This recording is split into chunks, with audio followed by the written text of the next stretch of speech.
Yes, summer is over and we're into autumn, which is officially my favourite month for fragrances. Hello, I'm Chris, you're watching FRAG-MENTAL, and these are my top 10 fragrances for autumn 2019 designer. Stay tuned to FM. Is that alright? Yeah. The tree? No, it's fake. Orangey. People love a bit of orange in an autumn video, makes them subliminally enjoy the video more. Orangey.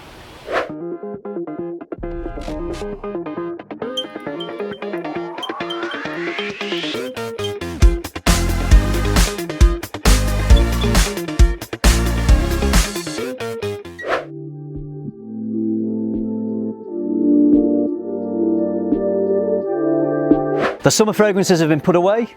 Well, they're kind of still where they usually are, just on the shelf, but I won't be wearing them as much, so some of those brighter, fresher, more citrusy scents, you can wear those in the autumn, but I love it when we get to autumn because we can just wear scents that are a bit more complex, a little bit more interesting, a bit more robust, contain some of my favourite notes, boozy notes, leather, especially tobacco. So I've got 10 fragrances from my collection. Everyone's got different collections, so everyone's top 10 is going to be different, but these are picked from the fragrances that I have in my collection. Out of the designers, I'll do a separate niche list. And these 10 fragrances are going to be the ones that I've selected that I think I will be wearing the most of this autumn. So let's get into it. Let's start things off with a cheeky cheapie. This I picked up for just £12.99. I think in the US it's probably an equivalent price. Not sure how widely available it is. This one seems to be in store, out of stock on the website. Sometimes it comes back and people then rush to buy it and then it goes out of stock. So it's a very popular scent. So it's from Zara. It's called Rich, Warm, Addictive.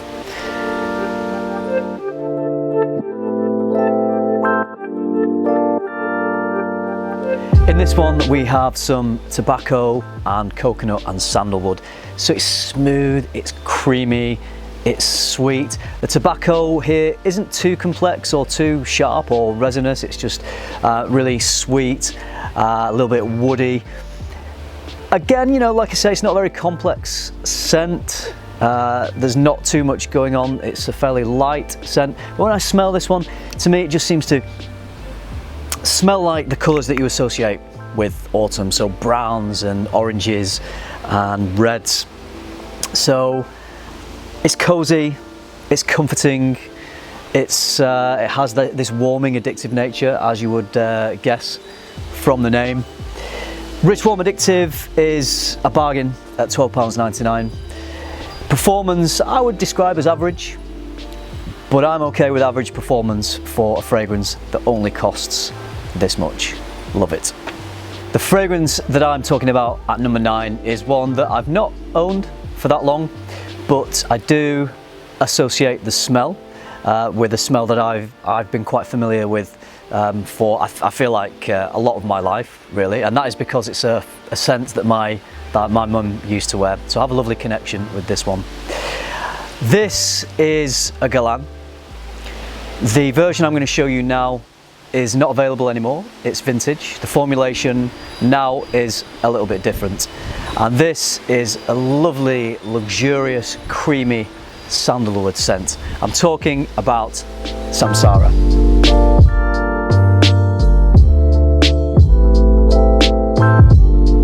This version of Samsara is the Eau de Parfum. I haven't smelled the EDT. I believe it's very nice, but I think what appeals to me about Samsara is the sandalwood used here. It's definitely a sandalwood based fragrance, and I think the creamy, rich texture of the sandalwood comes through more in the Eau de Parfum than the EDT. Probably more so in the extrait. I've not smelled that one either, but that's pretty expensive, especially for a vintage. This one is vintage, I believe. I think this is the year that the EDP was released, which I think is 1989. So this one contains the Mysore sandalwood, the Indian sandalwood, which I think the current formulations of Samsara that you can buy in the stores today don't have the Mysore sandalwood. I think they're beautiful. I have smelled it and it does smell pretty much the same as this. I would have to directly compare them side by side to know whether there was much of a difference between the natural Mysore sandalwood and the sandalwood, the natural or synthetic sandalwood, whatever it is used in the current formulation. So I'm sure it is still very nice, but I'm happy to have this. This reminds me of my mother. She used to wear this when I was a kid. It is marketed to women, but I feel happy wearing this. Perhaps not everyone would, you'd have to try it for yourself. So I have a lovely connection with my mum, and I really enjoy the sandalwood. I really enjoy wearing this scent. I find it really comforting and cozy, so lovely to wear at this time of year.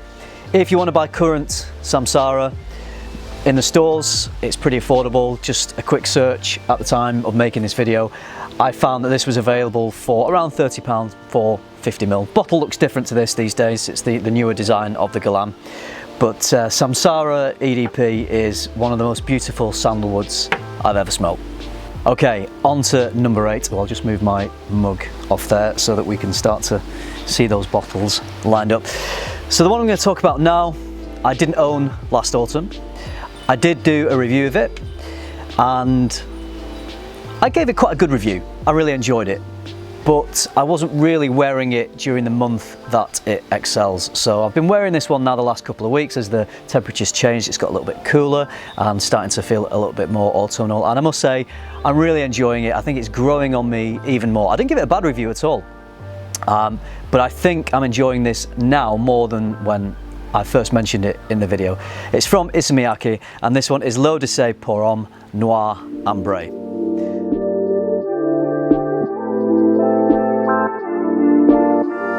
I believe this one might be discontinued now. I think it was always difficult to get hold of. Every now and then it would pop up. Someone would say they'd found it in duty free somewhere.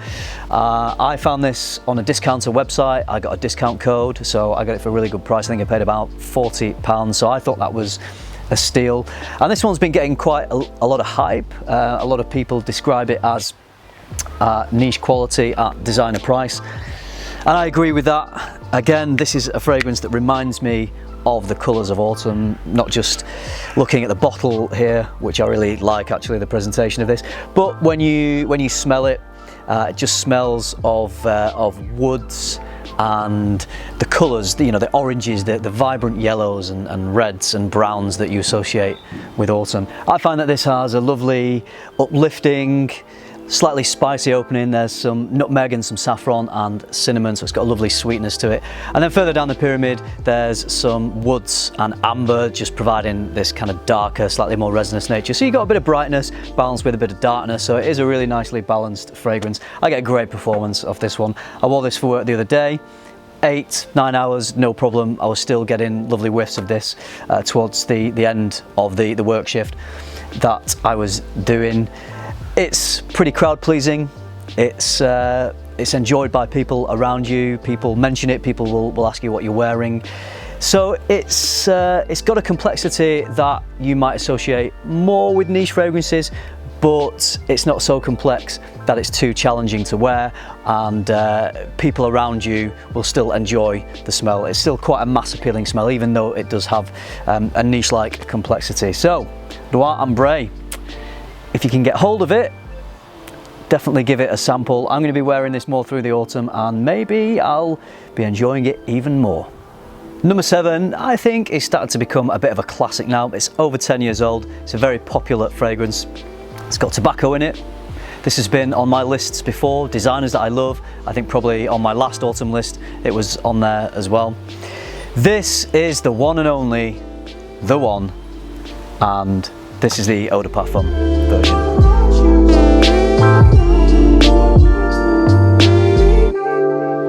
Mainly what I get out of this is orange blossom, tobacco, amber and woods.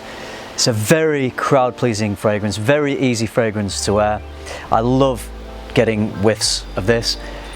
I don't know how this compares to the EDT version actually. I've never owned or worn that one. I have heard that this did improve the performance because the EDT got a bit of criticism for its performance. Performance on this I find is okay, it's average, it's not bad. certainly to my nose anyway. So usually I will smell this one for about 5 to 6 hours, but interestingly, I wore this the other day. I was going out for the day with a friend of mine, and he smelled it really strongly when I first applied, and he was asking me what it was. He was really enjoying it. And then at the end of the day, I think again, it was probably 8-9 hours later, because we'd been out for the whole day with the kids and we'd been for dinner, so we'd had a whole day. I hadn't reapplied at all. And at the end of the day, we got back home and he said, you know what, I'm still smelling that fragrance you're wearing. And I said to him, well, you know, that's pretty interesting because it does get criticised for its performance. So I did stop smelling it around 5 to 6 hours, but he seemed to be able to smell it for longer than that. So whether there's an element of olfactory fatigue with this fragrance, I know some fragrances can have that effect. Aventus again is one of them, so that might be happening with this one. But either way, it's just a beautiful fragrance to wear. It's smooth, it's sensual, and tobacco is lovely. Works really well in autumn. On to number 6. Time for more tobacco. This is probably one of the best performing designer scents that I own. Beastly performance.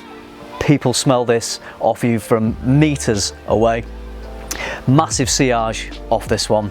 I'm talking about a fragrance from Azzaro, and it is the very beautiful Azzaro Wanted by Night.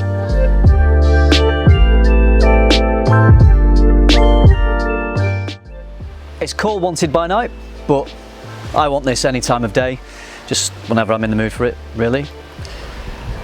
What I mainly get from this is cinnamon. There is some tobacco that you pick up on as well, but the cinnamon is more prominent. It's balanced really well with some fruity notes, like it's like a medley of fruity notes. So it's quite a loud fragrance, a little rough around the edges. I wouldn't call this one refined or classy. It's a bit more of a party scent, so would be great to wear for a night out. If you want to get noticed, then this one is about as good as it gets.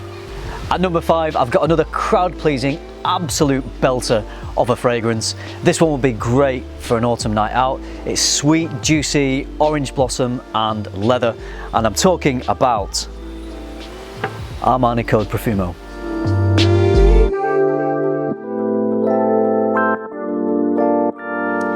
To me, this one has a bit of a bad boy attitude. I think it's that leather note in there. Oh yeah.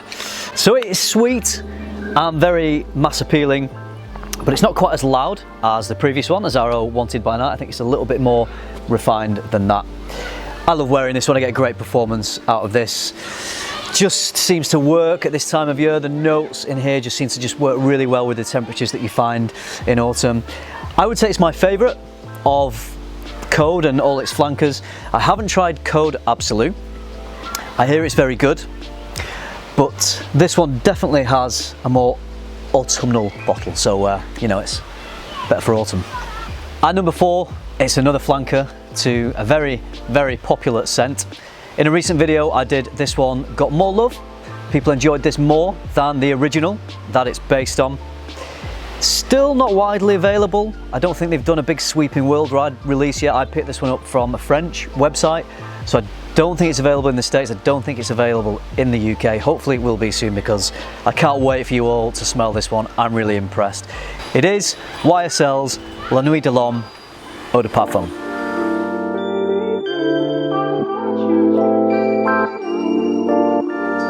I love the EDT, really versatile fragrance. You can wear it all year round. This one is also versatile, but to me this one just works a little bit better in the autumn. It's still got that lovely distinctive spicy cardamom that you find with the EDT, although this is a little bit more dialed down. It's not got quite as lively spicy opening, but this has creamy sandalwood and a syrupy sweet tonka. So this is smoother, richer, deeper, sweeter and more sensual than the EDT, which I think is a little bit more playful. And I also got slightly better performance out of this than I did the EDT, which some people question its performance. Some people say they get okay performance. I think I get all right performance. Similar performance with this one, a little bit better though. I hope that you can try this one soon when it's available. At number 3, we have a stunning scent from the Dior Homme line. Dior Homme Parfum is probably my favourite but that's not the one in this video because I think that one is a little deeper, a little more complex than this one. So I'll probably include that in my winter designer list. This one is Dior Homme Intense.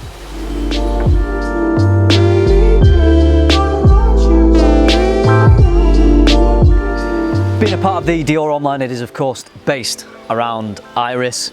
The more I wear this, the more I fall in love with it. I just think it's pure class and elegance.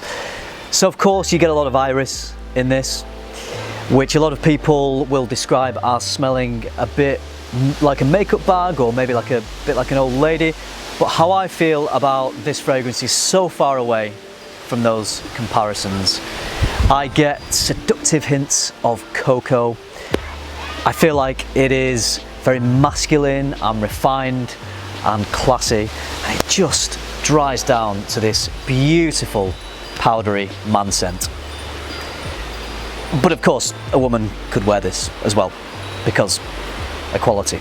On to number 2, and it's back to tobacco. No, I didn't just mispronounce the name of a Barkillian fragrance. This is definitely a designer. It's one of my all-time favourites. I absolutely adore this one. It's just got a great balance of performance, versatility, price, mass appeal. This is another flanker. It's from the house of Mugler, and it is Amen Pure Havane.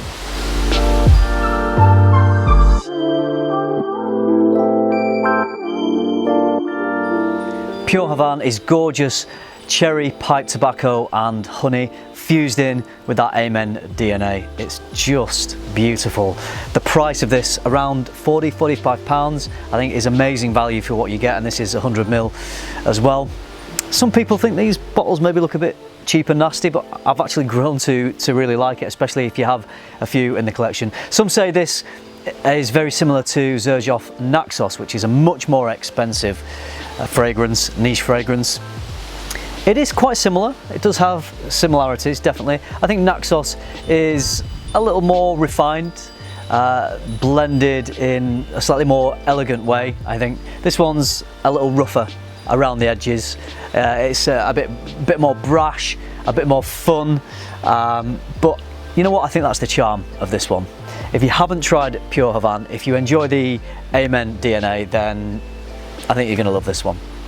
On to the number 1 fragrance. Well, it's actually fragrances. I'm putting 2 at number 1 because these fragrances are so similar to each other.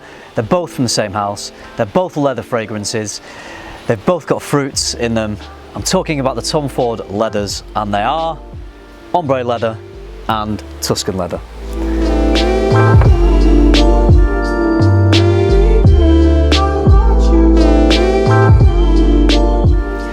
I am so happy that it's autumn and it's going a little bit cooler and I can wear these scents with a little bit more confidence. I'm going to be honest with you, have worn them a little bit through the summer. I couldn't help myself, just love them so much.